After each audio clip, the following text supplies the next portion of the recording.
kwa kila kaunifanilia. Nikamwambia leo asubuhi kwamba nakaribisha na namuona yuko miongoni wetu. Ndiye aliyenikaribisha Mtwara. Sikuwa mahali pa kuishi, sifahamu mtu. Naomba Tina usimame usalimie. Huyu ndio mtoto aliyeshika mkono, mtoto wangu kabisa.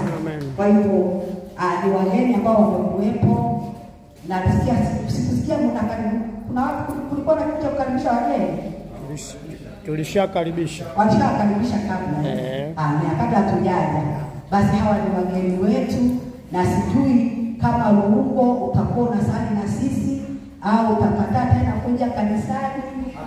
Njoo hapo kanisani. Aje aseme. Ameamua njoo Luungo useme. Salimia tunapotoa habari zenu hapo na Bwana asifiwe. Amen.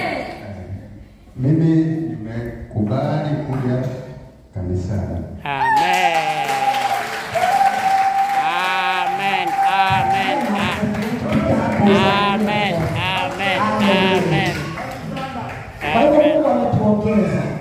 Na kwa sababu ametufikia siku ya mapema saa 12. Mungu nafikiri ishara nzuri. Ndio. Naomba tumshangilie Bwana. Amen. Kuna maneno mengi sana ya kuongea. Tutakuwa pamoja nanyi. Naomba mnichukulie kama wale ambao ni watoto wangu. Mtoto wangu wa kwanza ana miaka 50 na kuna watoto hapa, kuna wajukuu. Mjukuu wangu mkubwa ana miaka 20. Mungu awabariki. Tutaenda pamoja kwa neema ya Mungu. Amen. Mungu atatuongoza.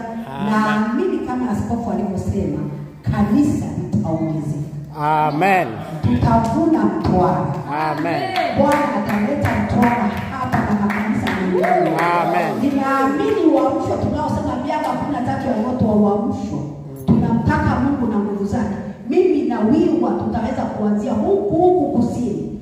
Ambapo watu wanasema ni kugumu, lakini hakuna ugumu mbele za Mwenyezi. Amen. Mungu awabariki sana. Amen. Turudishie mchungaji mwangalizi kipaza sauti.